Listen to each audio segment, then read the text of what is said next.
190 years old. I think you lived long enough.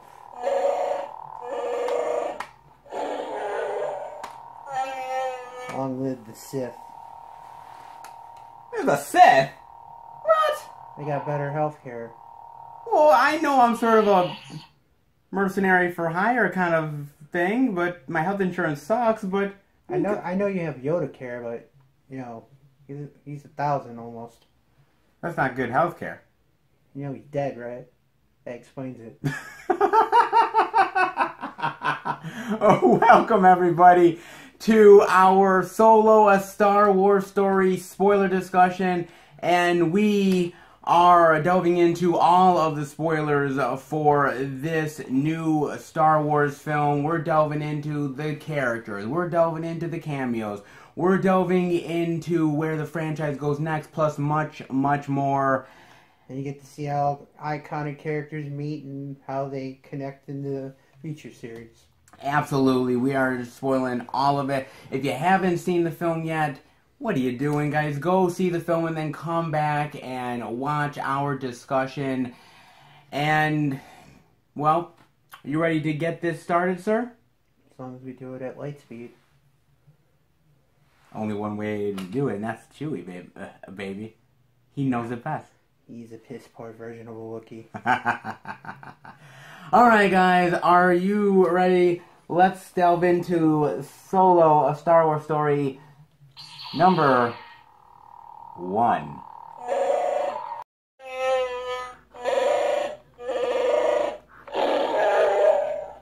Topic number 1, character comparisons. Well, I mean, let's give you casting for who's playing who in this one. Okay. I mean, you're going to have to start out with some of them I forgot. We got Alden Ehrenreich, who played Han Solo himself. Yep.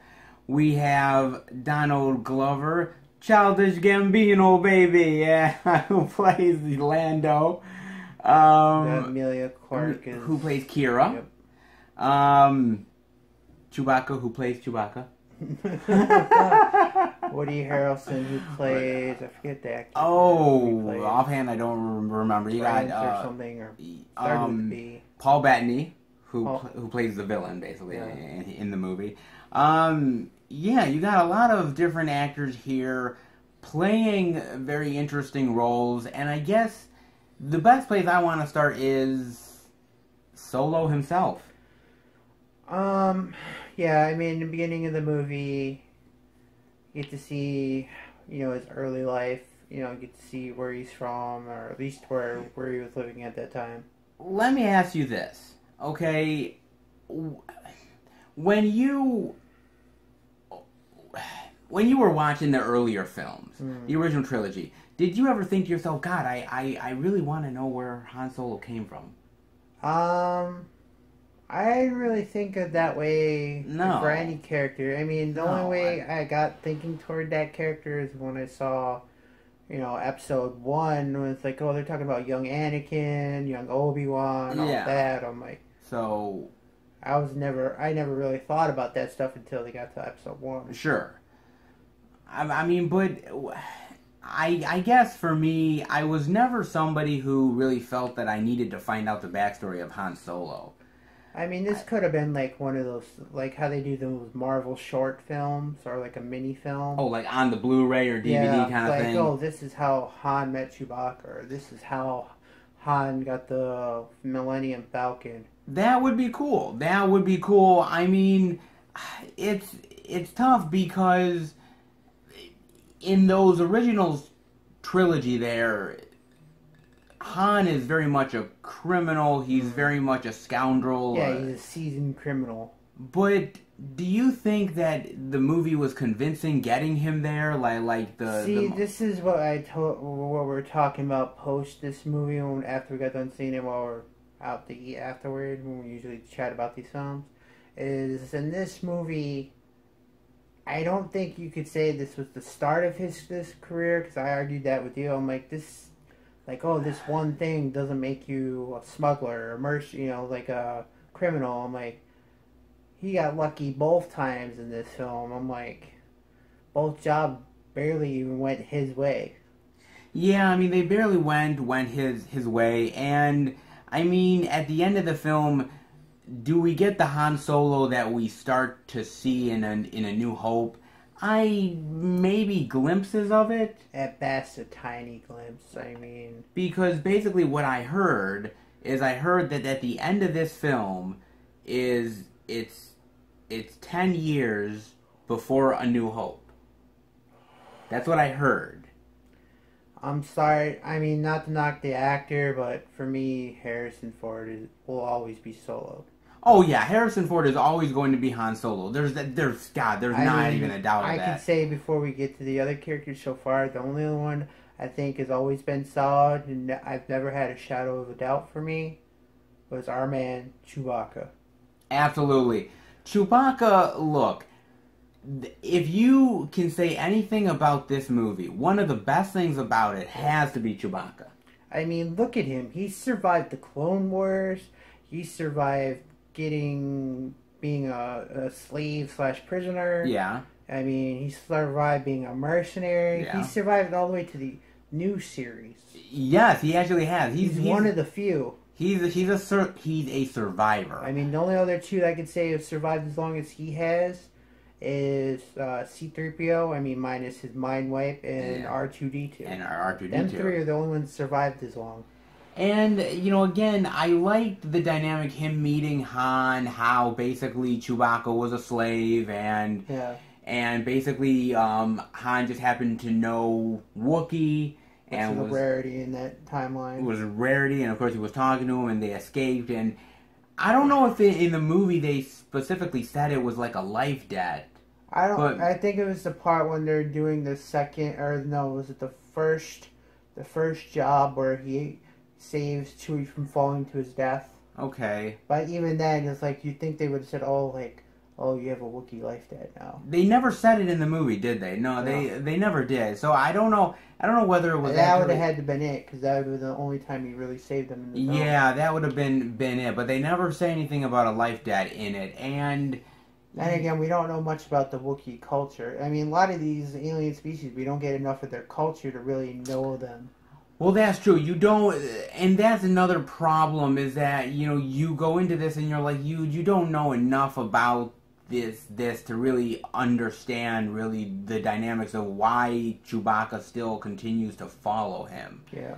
Because my understanding in A New Hope is, it's some sort of debt to him, or they're partners in crime, and they've been partners for like such a long time. I mean, the only thing we know about the Wookiee race so far is they fought in the end of the Clone Wars to help the Republic, and now their people are enslaved, you know, prisoners, and that's it. We really don't know much else. What happened to them in the old series. I mean, other than Chewbacca. No, we really don't know at all. And we do get one thing that we have always heard in the past: never piss off a Wookiee. No, never. You will know what will happen. Trust me, it ain't pretty, guys.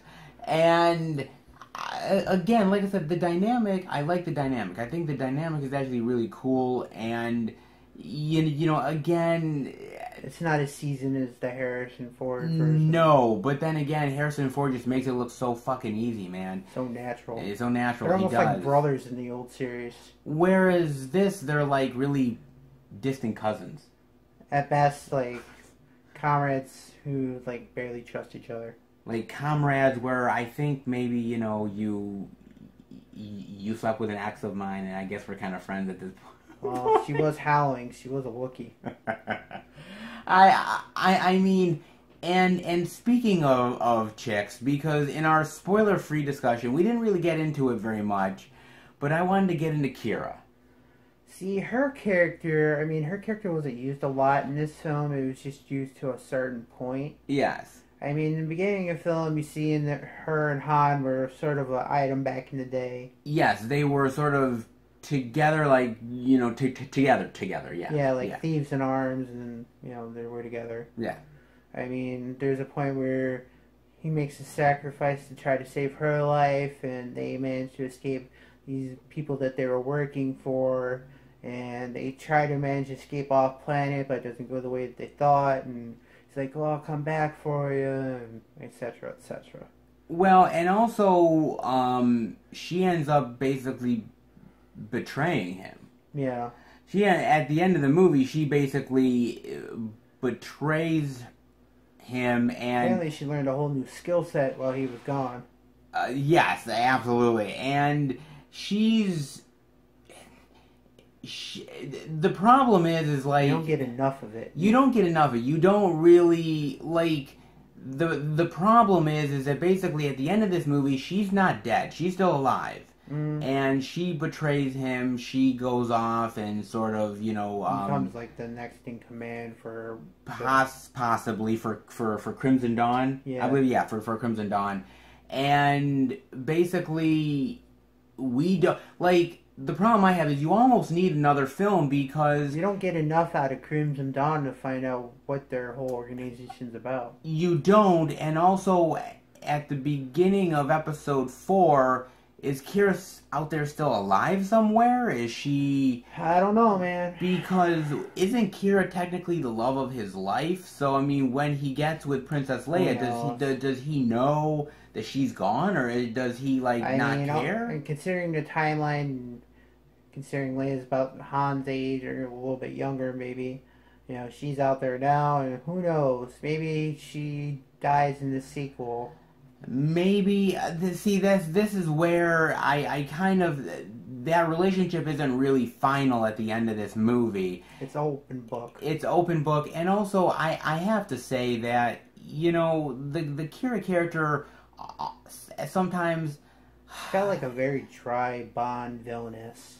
Actually, thank you, because I didn't really know how to put it. And the dry Bond villain... The Bond movies were on the other day, so I was like, how come we connect this to that? Then, Bond villains and Bond villainesses. So, I mean, but she's... I thought there was going to be more to it. And then there wasn't. And I was just a little... I was disappointed, man. Other than the surprise character we see at the end connects to Crimson Dawn, I mean, I'm like...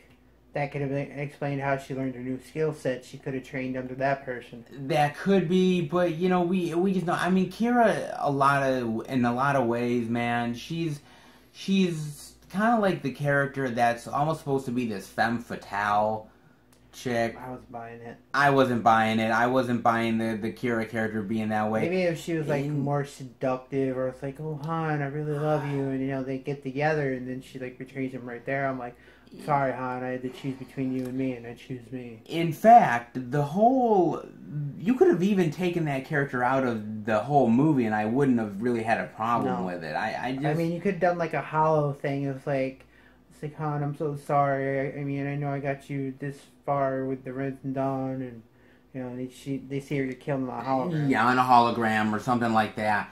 But no, I mean, like I said, her character just was there for just being their sake. There was really no emotion to it. Here's one thing I want to ask you. What? And out of all these movies where you got all like, oh, it's a big criminal organization, I'm like, how come they have such minimal security?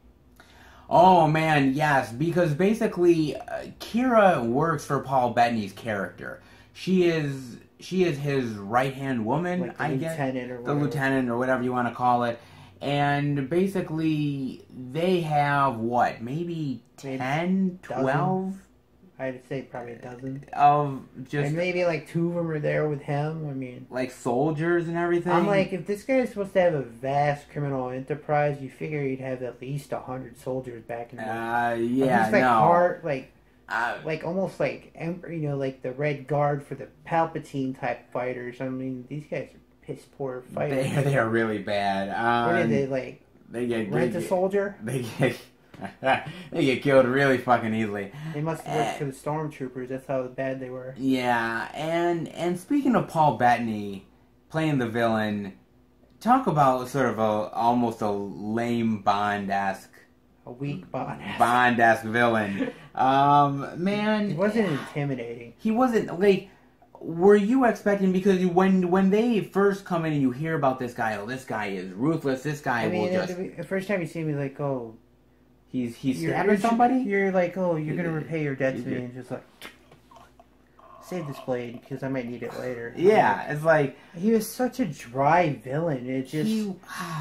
I mean, compared to like iconic villains like Palpatine or Vader, I mean, or even Dooku, even though he had his own way of doing things. Yes, Dooku, stuff like that. Even but Grievous, sure, Grievous as well. These guys, he just felt such a. I mean, for a criminal mastermind boss type thing, having his own organization.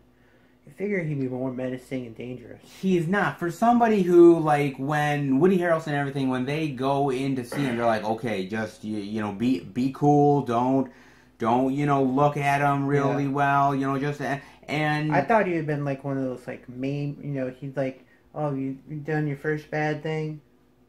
Have a knife.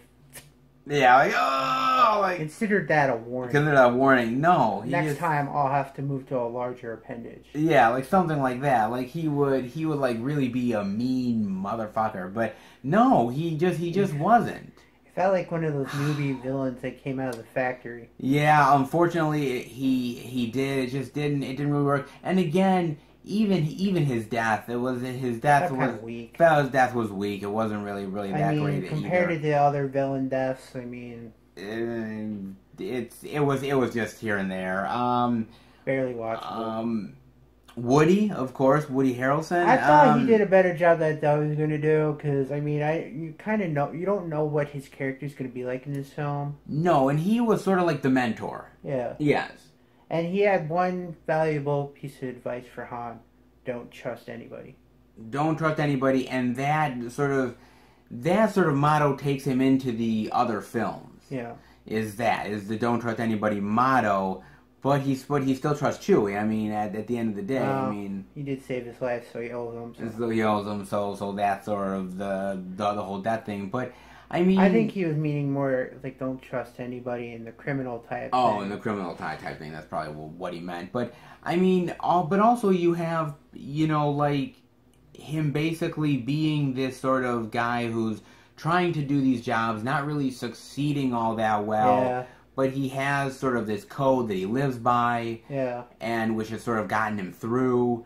Yeah, it made him survive so long. And... He's a quick gun, that's for sure. He's a quick gun, and basically, I actually did like his death. Yeah. I actually did like his death. When Han... Who shot first? Well, yeah, that's a whole fucking debate in itself. Is... When he shoots him first, by the way... that answers that question. And that question is... I like that because... Everybody was expecting, they're going to do a big space western drama, high noon type thing. I was like, no. No. Han's learned his lesson by the end of the film. Yes, he knows. And ironically, Woody's character gives him his iconic blaster in this movie. He does. He takes apart like a rifle and give him this smaller gun within the rifle, and that's how he gets his iconic gun. And I'm kind of pissed though because we didn't get to see Chewie's bowcaster in this one. He didn't get it in this movie. You're right, we didn't. I was thinking about that for a second. You're right, we didn't get his bowcaster. Well, that's a sequel. Then again, watching Chewie fight people hand to hand, that was worth it. That was worth it. That was really cool. He did a lot of the heavy lifting in this film. And I do want to say something that I really don't like in this movie, and I know some people have defended it, other people have hated on it. How he gets his last name. Yeah, I thought that was kind of a shitty way to get his last name. You figured that would have always been his name. Like just an imperial. Apparently, everybody's got just one name. I'm like, huh? Again, it's like your name's Seth. I'm Bob. What's your last name? I don't have one. So you guys are like Cher then, or Madonna. Yeah, like Seth, Bob, Seth. that works. I mean, but no, because when he says, "Well, you're alone," it's like, yeah, well, you'll be Han Solo, and I'm like, just a piss poor way to get him. I can understand if he got it through like criminal enterprise, like, oh, he's Han, but he's always been Solo. Yeah, so he sort of gives himself that name of, oh, I've always been a one-man team, and but no, we have to have this Imperial shuttle person. I'm glad nobody decided to name Chewbacca, because I'm like, how would you done that? It's like, oh, Chewie, quit chewing on that food. Yeah, it's just, it would have been. If you keep chewing it, it's gonna baka up. Come on, we had to have a joke in this one. You fucking asshole. I mean, let's talk about some other characters. Well, Donald Glover. When we did the spoiler-free review, you were not down with Lando, but you couldn't... I don't mind. I mean, I'm glad the actor talked to Billy D. Williams to find, get some kind of feel for the character. Okay. But I'm sorry to say, I blame the writing, not the character or the actor himself. It's just, this was like the worst possible version of Lando I could have saw. I mean, he didn't have the same flair as the original. Now, when you say flair, I mean, what do you mean by flair exactly? I mean, the old Lando, he knew how to light up a room. He knew how to get connect to people. He used to know how to kind of read that person, know how they're feeling, or how do you manipulate them. Sure. This felt like the driest version of how that could have been. And I know, see, the thing people are going to say, well, look, you have to understand that this is their younger versions. I understand that, but from what you see in the movie, he's been doing this a while. Yeah. And he's no rookie at this. He's a seasoned criminal. And again, I want to point out again that the timeline, the end of this film to the beginning of New Hope is 10 years. Yeah. So we have to get to Childish Gambino, Donald Glover, Lando, to smooth talking Colt 45, Billy D. About to get down with some Princess Leia on the side. That's See, I think one of the weird things in this movie, at least for that character, was the relationship between him and his droid.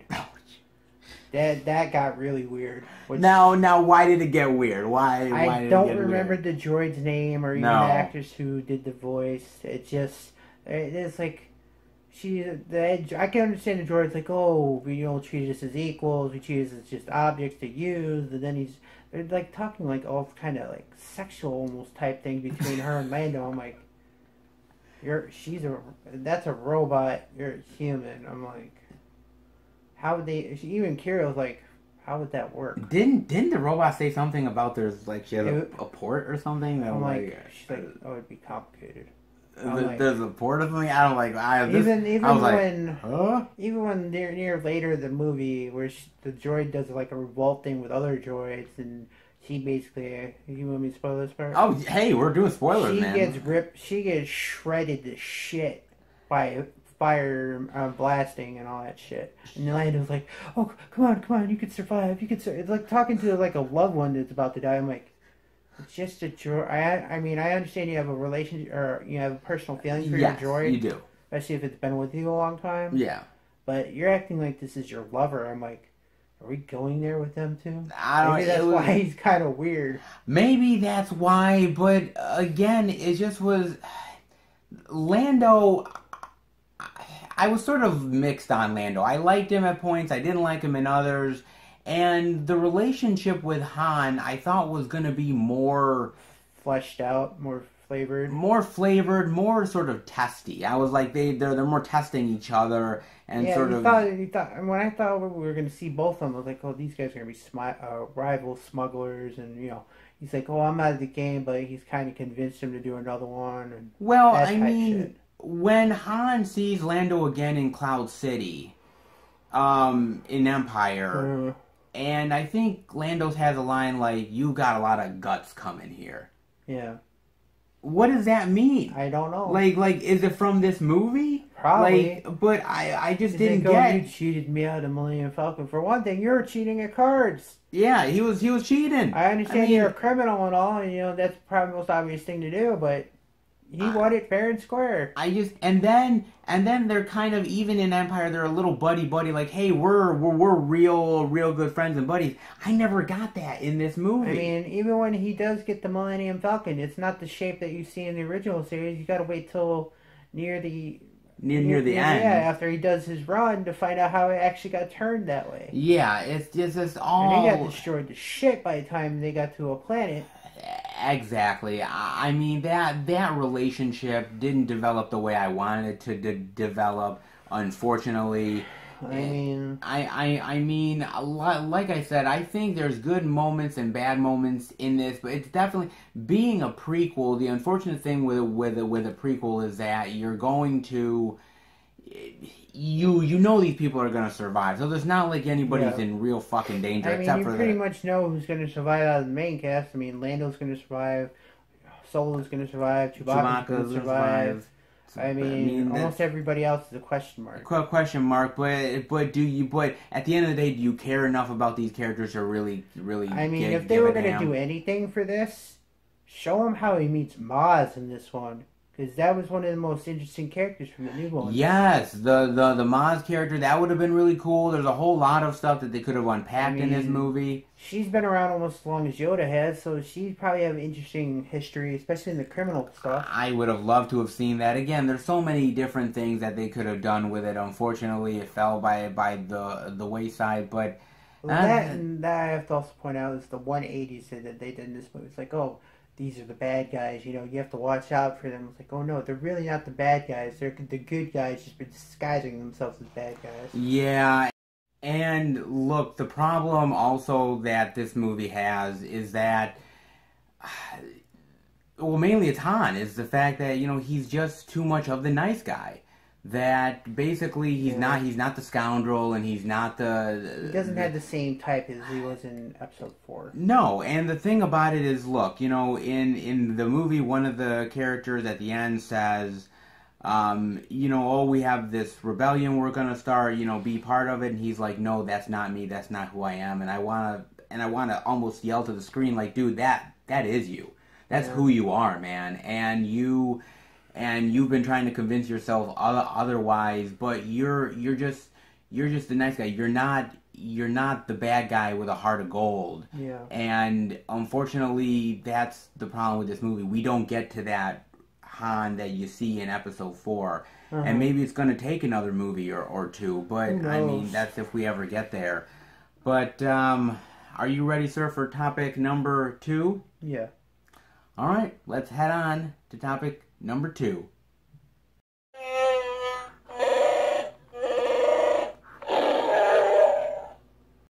Topic number 2, plot issues and cameos.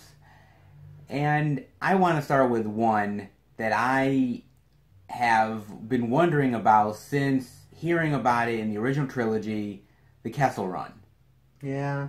Now, it's supposed to be such an iconic thing that really jump-started his career. Okay, so Han Solo, right? Han Solo, he ends up, like, basically in the original trilogy, especially in New Hope, Obi-Wan's asking about the ship, and Han says, oh, you know, well, this is the ship that did the Kessel Run. In 12 parsecs. Yeah. And you're thinking... And Obi-Wan's looking at him like, okay, all right, 12 parsecs. I'm sure about that. Oh, okay. He's kind of skeptical a little bit. And then everybody else like, wow, they're really impressed by that. So here I am thinking to myself, oh my god, I cannot wait to see what the Kessel Run is, man. I'm sorry, I was disappointed. I don't know about you. I don't know. I was disappointed too. I mean, in the movie, they're trying to escape from one of the Empire-controlled planets, and inside where they're at, it's like a giant like spatial distortion or whatever. It's got like a space cloud. Like cloud, yeah. And inside it is like some kind of massive life form. Like creatures or massive, stuff like that. Sort of like when they were in which one was it? It was in New Hope, when they go inside that asteroid and it's actually a monster inside. I believe that was in Empire. I mean, and this one is like 10 times more bigger than that creature. Yes, it's 10 times more, and I mean, its tentacles alone would probably take out entire Empire ships like they were nothing. And the problem is, okay, the 12 parsecs is like, is the parsecs like minutes, or is it like hour? Like what? Like how do they discern the parsecs? Because it's like, well, if it's 12 minutes, did it feel longer than 12 minutes? It did, because for one thing, they're trying to avoid the creatures and all that, and there's like a black hole or some kind of spatial distortion in there. Sucking it in. I mean, the only reason they even survived is because they had their fuel line, or their source of fuel in its purest form, and it was like, oh, we can only use this much, because any more than that would destroy us and kill us. And it was a hell of a gamble, too. It was a hell of a gamble. It worked. I'm surprised it didn't blow out the entire ship. Oh, I mean, shit, I know. Well, I mean, the ship was already torn to pieces as it was. And that's also how we get the iconic look of the Millennium Falcon. That's true. Because the creature ends up like taking one of the tentacles and kind of like just taking it against the ship and knocking part of the ship off, and that's how it gets its like sort of like unique frame and design to it. And I felt a little cheapened in that thing. The problem with a lot of the plot issues with this is it's just like it's so simple how he gets his last name, and how he gets his blaster, or how the ship he becomes a smuggler and all that type of shit. Or how the ship is just now, looks like the iconic thing without any kind of like main damage to it. I mean, anything that you're expecting out of this film was like a less cheapened version of what it could have been. If you're expecting, it's almost like that whole thing. Remember in I believe it was Star Trek: The Wrath of Khan, I believe it was. And they were talking, Kirk was talking about the Kobayashi Maru, and he had the Kobayashi Maru test, right? Uh-huh. And we always wanted to know what the Kobayashi Maru test was. And then they did the Chris Pine Star Trek one. Yeah. And then they showed the Kobayashi Maru, and everyone's like, oh man, this is going to be really cool. This is how it gets all it. They did was overwrite a computer program. I'm like, any hacker nowadays could do that with ease. Yeah, so I guess what I'm trying to say is that what you think in your mind might be way better than what's actually in the movie, and that's the case here. I mean, it really is. I mean, you can say that throughout the entire movie in a lot of ways. In a lot of ways, you can, and I mean, I felt in the long run, even before we saw this movie, I was like, oh, this is not going to compare to the original series, and it just didn't. It felt like a cheap version of it. It did. Unfortunately, it did feel like a cheap version. I mean, you are right, and I mean, there's as far as cameos goes, there's not a lot of big cameos except for one, and a former Dark Apprentice, which everybody thought was dead, which got cut in half at the end of Phantom Menace. None other than Darth Maul. Darth Maul, man. Well, I mean, if you are a watcher of the cartoon series, and you'll know how Darth Maul survived and all that. Yes.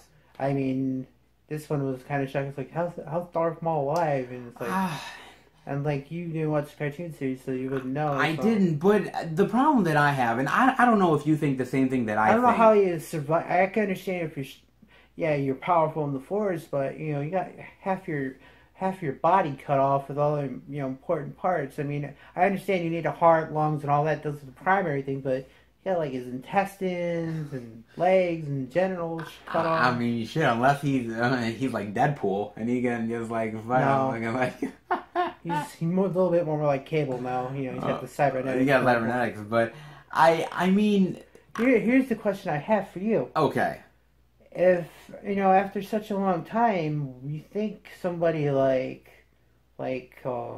Palpatine or Vader would have sensed him after all these years, or had their own personal assassins go after him to take him out, because he's still a potential threat. That's the thing about it, right? Because I'm thinking to myself while I'm watching this movie, I'm thinking, okay, well, if this takes place 10 years before A New Hope, yeah, the Empire is still a big threat. They're still very powerful. Palpatine is out there, Vader's out there, and Wouldn't they, I mean, wouldn't you, if you're Palpatine and you're a Sith I would Lord... have had his ass I would have fucking sent an army after him to make sure he was taken out. I wouldn't be satisfied till I saw the body. I mean, yeah, Palpatine. I mean, Darth Maul, honestly, and even at his best, even if he had an army clone of himself, he could not take out Palpatine. Palpatine is too powerful by himself. Yes, Palpatine is too powerful, but I always like... Even Vader, even at his worst, could take out Maul with ease. Really? I don't know for sure, but the fighting style that he did in Rogue One. I mean, if he could do that... Oh, okay. Oh, okay. I mean, don't forget, force power-wise, he's the second strongest compared to Palpatine. I don't care how powerful Maul gets. I mean, that's true. Don't forget, Maul had a lot more... In a lot of ways, when you think about it, Maul had a lot more taken out than Vader. He lost, like, almost literally half of his body. Well, that's true. But, I mean, the problem that I have is, like, you tell, well, look, I didn't watch the Clone Wars, blah, blah, blah. But the problem that I have mainly is that I'm, like, for me... Nowadays, you don't know what's canon and what's not canon anymore. I mean, we've had shocking moments. I mean, we even talked about our last one we did of this was seeing the Red Skull. I mean...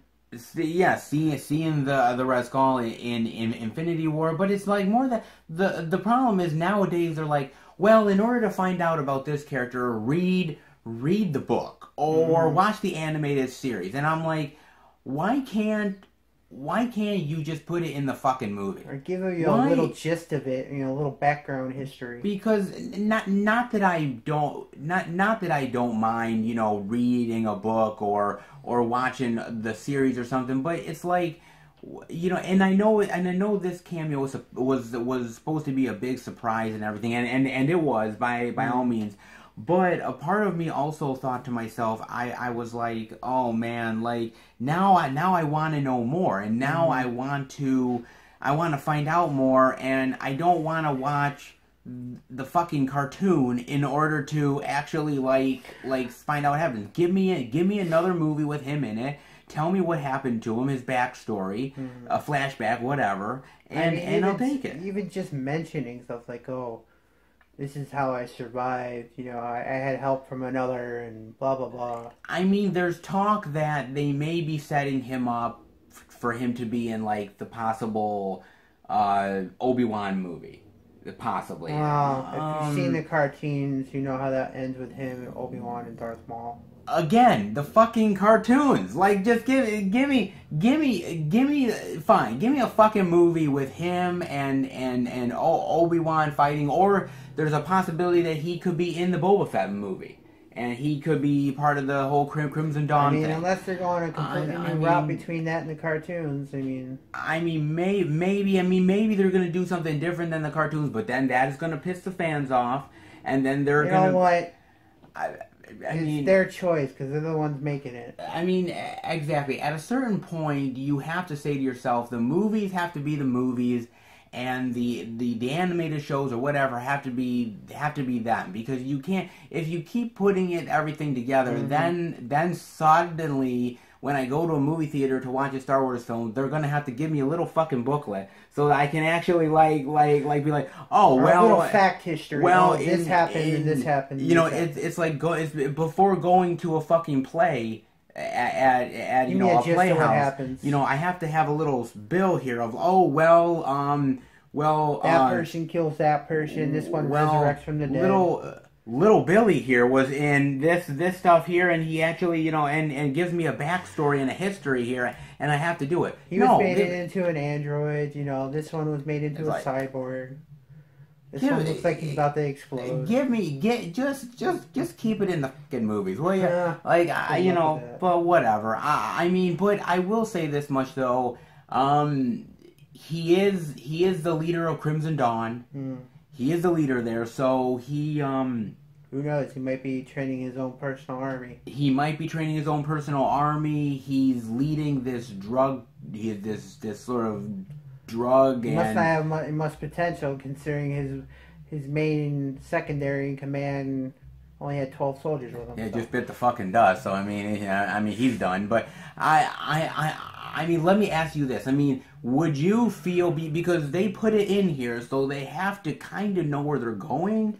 I mean, do you... Like I said, if we go with Maul and all that, you just got to see, like, I can't see Maul being like, oh, I'm going to be this one-man army. It's like, yeah, you're a cyborg now, and you're probably a little bit stronger, at least in the leg area, but, you know, if you're going to go up against Palpatine and Vader, you're going to need, I mean, they got an army backing them up.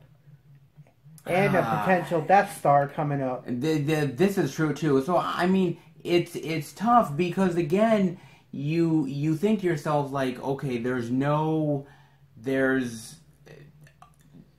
movie, Solo, takes place before Rogue One. Mm-hmm. So, you know, obviously the Death Star obviously was going to be built and tested and everything.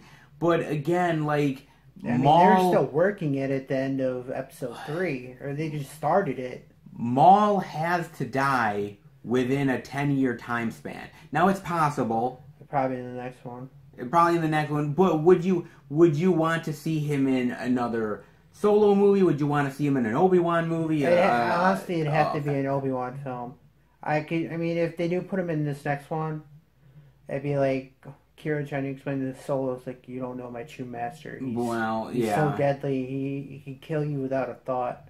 Well, yeah, and I will say this much: I am going to be really pissed off if you're going to be pissed off, I know how our pal John will be. Yeah, I'm going to be really pissed off if... He'll go nuclear. Yes.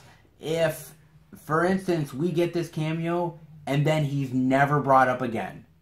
If we never see him again in any of the other films, I would love to see him explode. I'd be pissed. We would go into like a Boba Fett movie or an Obi-Wan movie, and if we never saw him, I would be like, well, then what the fuck was that for in Solo? Oh, give me a break. Like his face would turn redder than a tomato. God damn it, it would piss me off. I mean, literally steam like in the cartoons come out of his ears. I like the cameo, and that was a great part of the movie, was the cameo.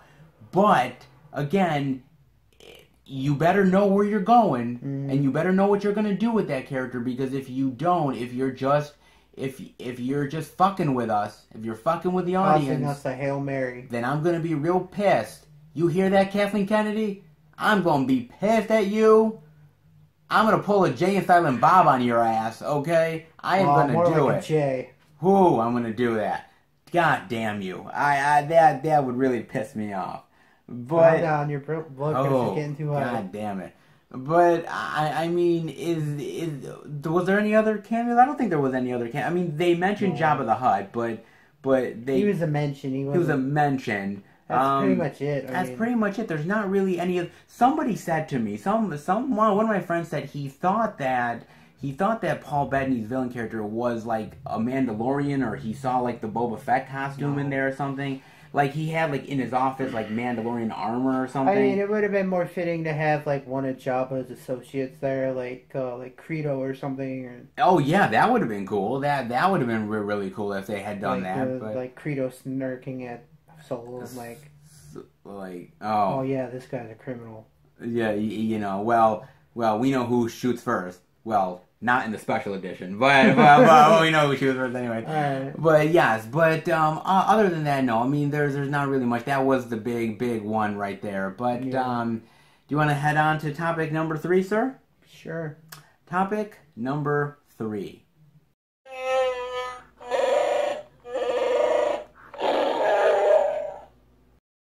Topic number 3. Where does the Star Wars brand go from here?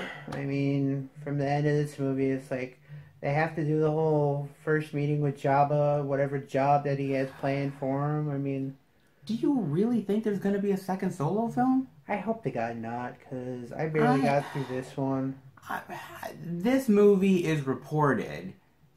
First of all, it hasn't done that great at the box office. Yeah, I heard it was losing money. And it's the first Star Wars film in history that it's going to lose as far as not make money for the company. Like this film is reported to lose between $80 to $100 million for Disney. And that's not even probably counting the merchandise.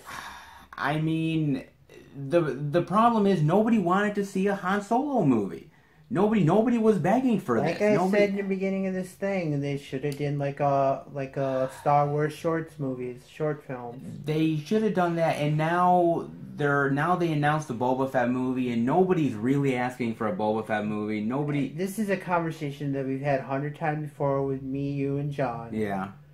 I said if I was gonna see any movie, show me like how the Sith came to be, or show us young Yoda back in his day. Oh God, Yoda! You figure he's been around for almost 1,000 years, and you figure he was back in the day when the Sith were really big in hand. Absolutely, give us a Yoda like that would be dynamic. That would be even great. A Maz movie. I mean, come on, you can see how her career started as a criminal. A Maz movie would She's be great. She's almost as old as he is.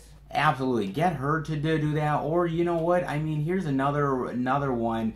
I know people are really wanting that Obi-Wan movie. People are wanting that. I know I would be cool wanting that. Bring Ewan McGregor back as Obi-Wan. I mean, I'm down probably with another that. decade older, you know. Yeah, and he'd be even better. I mean, he might not be as physical prime as he was in the last movie, but he'd still be more than powerful enough to challenge. He still would be. I would love to see that movie. But when you're talking about a Boba Fett movie, when you're talking about, like, I knew that they were spinning around at one point, like a Jabba the Hutt movie. Yeah. And I was like... I mean, if you're going to do, like, a thing with the Obi-Wan movie, have him, like, send something that was a potential threat. Maybe go back to find Yoda for advice. Yes. See how the progression of communing with the Force to help to both of them. Or again, do something with the whole Darth Maul thing. Yeah. Again, like do something where you have to get off of Tatooine to sort of, you know, take on this threat just for a moment, and then come back and. I mean, hell, even for an Obi-Wan potential idea, maybe there were a few straggler Jedi left. You know, maybe they sent something on Tatooine that could help them survive. Maybe they did. I mean, for me, the hell, issues... give me a Plagueis movie.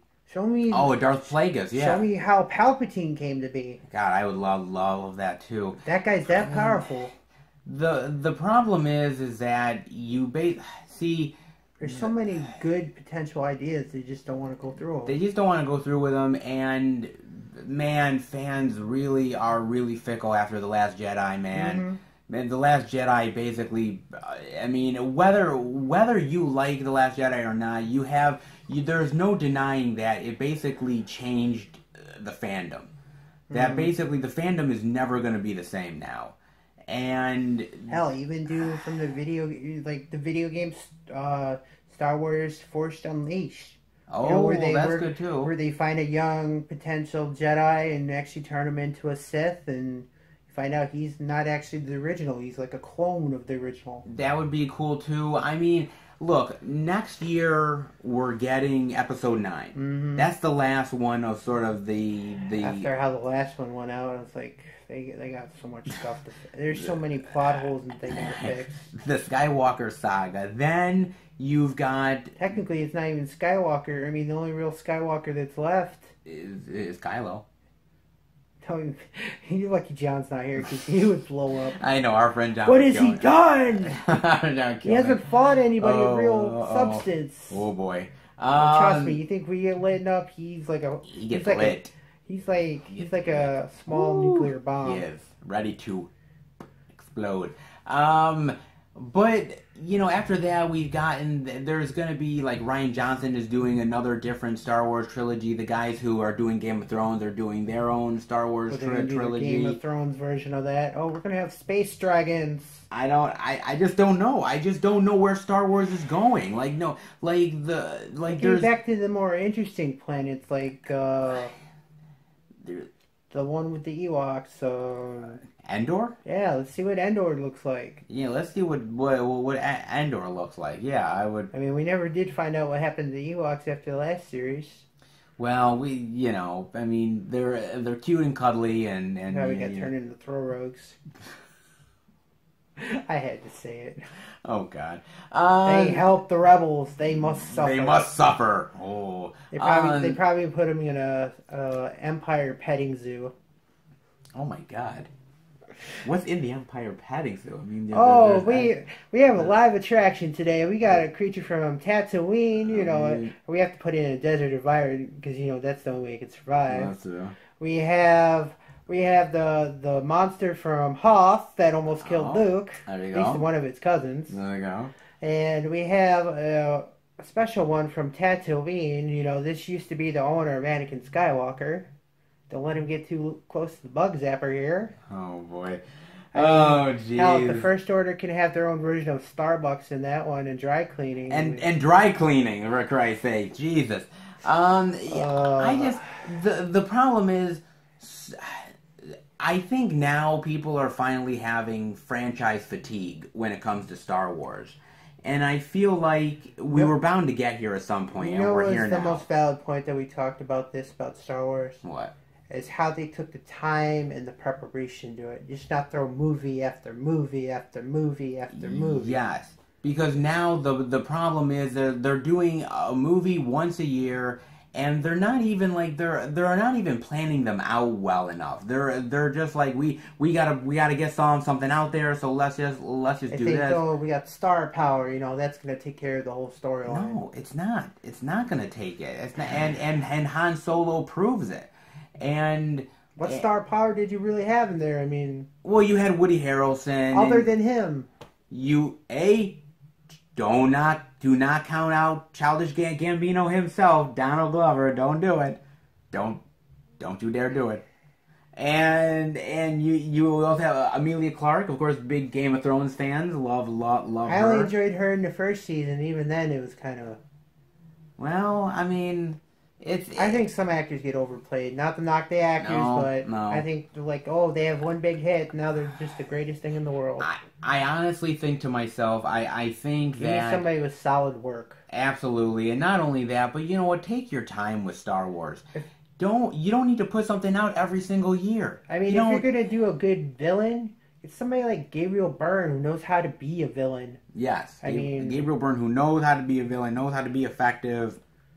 Do that. Do something new and exciting, but do something that feels Star Wars, that doesn't feel like it's overplayed out. Yeah.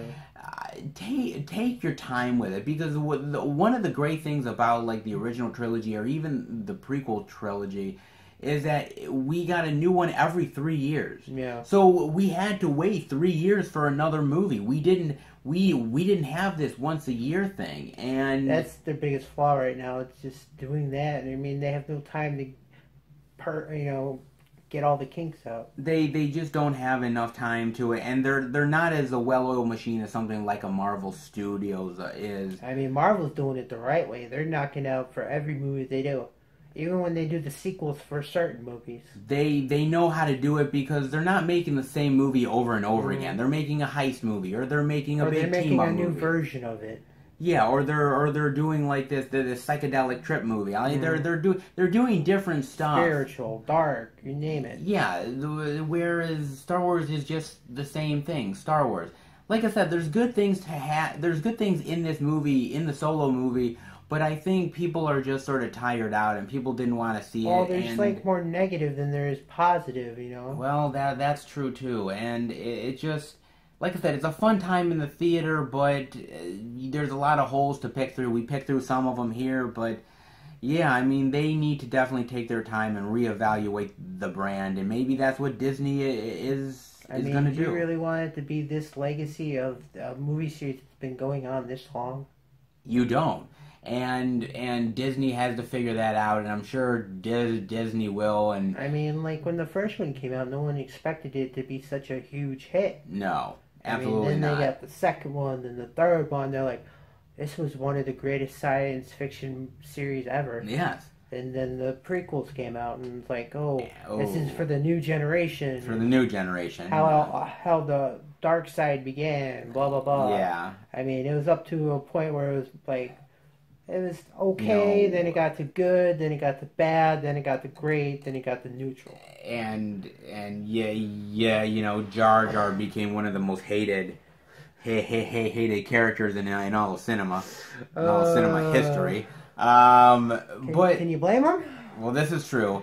I mean, but look, I mean, if we keep getting lackluster, sort of okay films like Solo, shit, give me a fucking Jar Jar film, I guess. I mean, fuck, hell, I mean, it kind of felt like watching Last Jedi again. I didn't care for it that much. yeah, I mean, again, it's just gonna be one of those things where if you don't fix Star Wars now and continue down the path that it's going, It could be a potential ruin for the entire series. yes, and you know, you got to learn your lessons and learn them fast, and I think you'll have a lot of those people like, oh, 4, 5, 6. That's it for me. Yes, and for some people that's already the case.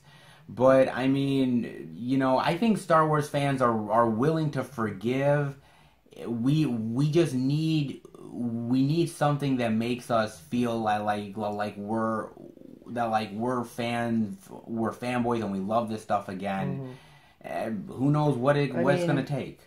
Yeah, they'll have some very negative Star Wars movies, but I mean, I love the original series, so that'll never come out of my being. Yes, absolutely. I mean, I did love Episode 3. I mean, me and him saw it in the theater. Yeah, I loved it.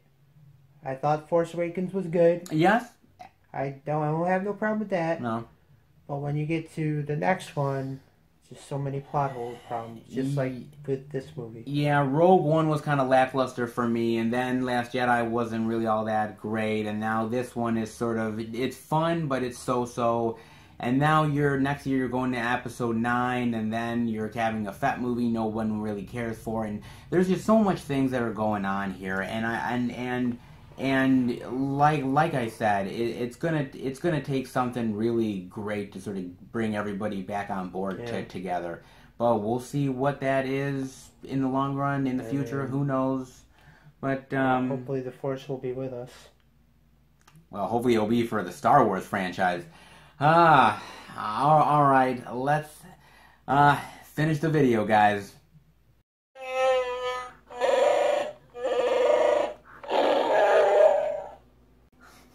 Alright everybody, that'll do it for the spoiler discussion. I hope you guys enjoyed it. If you did, definitely give it a thumbs up.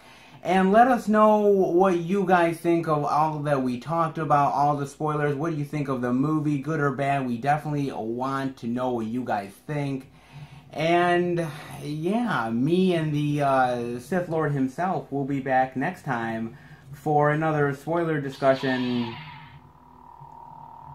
Kill all the rebel scum. Rebel scum?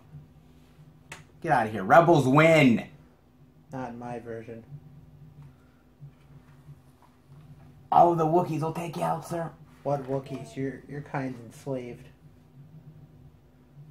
Try it. I dare you. Within the last 2 seconds. Exactly. Long live the Sith.